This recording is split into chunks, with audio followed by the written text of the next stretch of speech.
Dear students, let us begin with the third part of the lesson on India-US relations during the Cold War, in which we will discuss about the role of India and the United States in the emergence of Bangladesh and nuclear energy cooperation. Post 1971 emergence of Bangladesh. India's involvement in the 1971 East Pakistan crisis, which led to the creation of Bangladesh, owed success to Prime Minister Indira Gandhi's primary policy objective that India's security goals ranked foremost in its foreign policy. It was also an indication as to how far India's foreign policy goals had changed since the days of her father, Prime Minister Nehru. India had emerged as South Asia's preeminent regional power. This was further demonstrated by the fact that the Shimla Agreement with Pakistan was arrived at without the involvement of any external powers.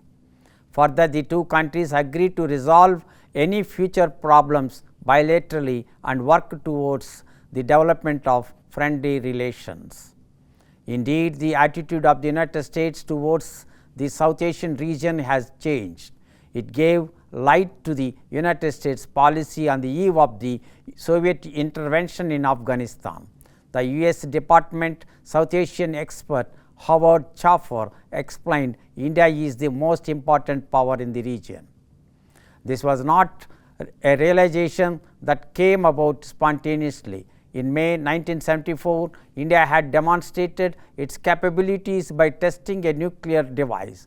This development, while triggering international concerns, bolstered India's security posture and its deterrence capabilities. In 1976, it initiated a move towards normalization of relations with China and the United States. But at the same time, it should be emphasized that despite these moves towards diversification of its relations, India maintained its close relations with the Soviet Union.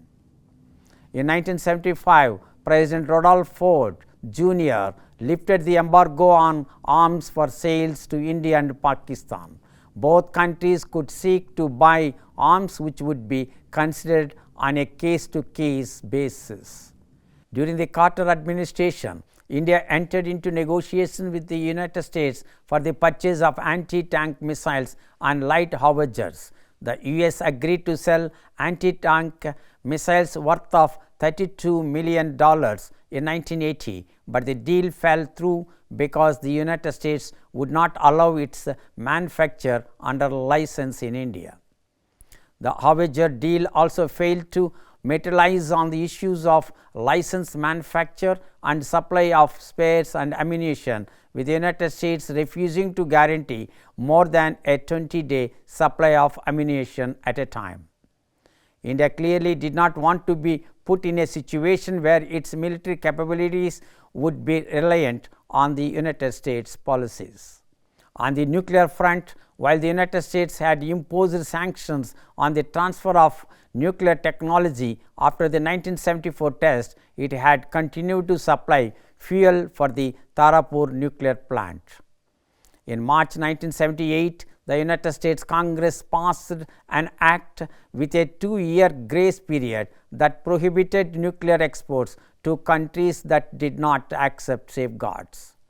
In 1980, President Carter approved a temporary waiver that allowed the export of fuel, and in 1982, an agreement allowed France to supply fuel in return for India's acceptance of safeguards for the facility.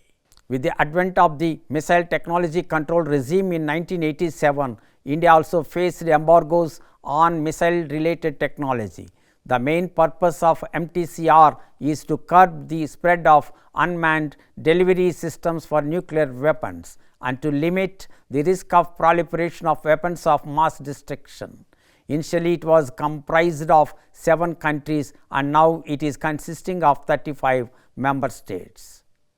In 1994, the United States allowed India to buy cryogenic rocket engine from Russia, but blocked the transfer of related technology. The 1980s also witnessed a gradual acceptance of India's growing preeminence in the region. This was reflected in India's peacekeeping efforts in Sri Lanka despite India's earlier involvement with the Tamil separatists and during India's involvement in a coup attempt in the Maldives. Economic and trade relationship between India and the United States had been improved. Cooperation in the field of defense and technology transfer also increased. Symbolic of this was the visit to the United States by Defense Minister K.C. Pant in July 1989, which was the first visit by an Indian defense minister in over 25 years. This followed by the visit of the United States Secretary of State Caspar Weinberger in 1987, further followed by his successor Frank Karlucki in 1988. President Reagan also directed the government agencies to seek improved relations with India and accommodated its request for dual-use technology. In 1986, the US agreed to supply a number of General Electric F-404 engines and avionics for India's light combat aircraft. Later, the US also agreed to sell a Cray XMP-14 supercomputer, the first such sale, to a country outside the Western Alliance. The changing attitude of the United States towards India, from initially being cautious during the Cold War to recognizing India's importance in the region, was influenced by evolving geopolitical considerations, India's growing regional role and its potential as a strategic partner. Nuclear energy cooperation. The Nuclear Non-Proliferation Treaty was signed on 1st July 1968 by the nuclear weapon states and 40 non-nuclear weapon states. The US was the main architect of this treaty. Though the US pressurized India, India declined to become a part of the treaty. The NPT allowed the nuclear weapon states to become involved in the nuclear program and denied the non-nuclear weapon states to do the same. India believes that real security is possible only through global disarmament and not by disarming the non-nuclear weapon states. Despite India's opposition to NPT, the United States continued to supply nuclear fuel to Tarapur atomic power plant since 1963. However, the problem got severe when India conducted nuclear tests in May 1974 at Pokhran in Rajasthan. The nuclear weapon states, which were pressurizing the non-nuclear weapon states not to undertake the nuclear test, were shocked. This indicated that nuclear weapon states were not able to prevent the emergence of new states with the capacity for testing a nuclear device. India was the first country among the non-nuclear weapon states which tested a nuclear device. Later, the United States decided and stopped supplying nuclear fuel to Tarapur plant. India pointed towards the failure of the nuclear weapon states to make substantial progress towards disarmament. Thus, the difference over the nuclear program continued between the two countries during the Cold War period. Let us summarize what we have discussed so far in this lesson. Relations between India and the US had been strained for various reasons during the Cold War period.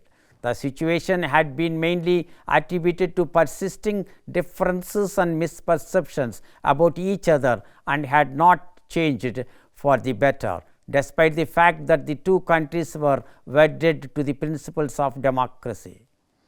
It was not democratic values, but the real political world that dominated their actions during the Cold War. India's policy of non-alignment clashed with the interest of the United States. During the Cold War period, the United States' thrust was to counter communism, whereas India's concern was to fight against colonialism and imperialism. The US tried to persuade India to enter into a military alliance. India's refusal to join the alliance forced the US to turn to Pakistan as the only alternative to secure its objectives in the region.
I hope you understood the various factors that determined the relations between India and United States during the Cold War.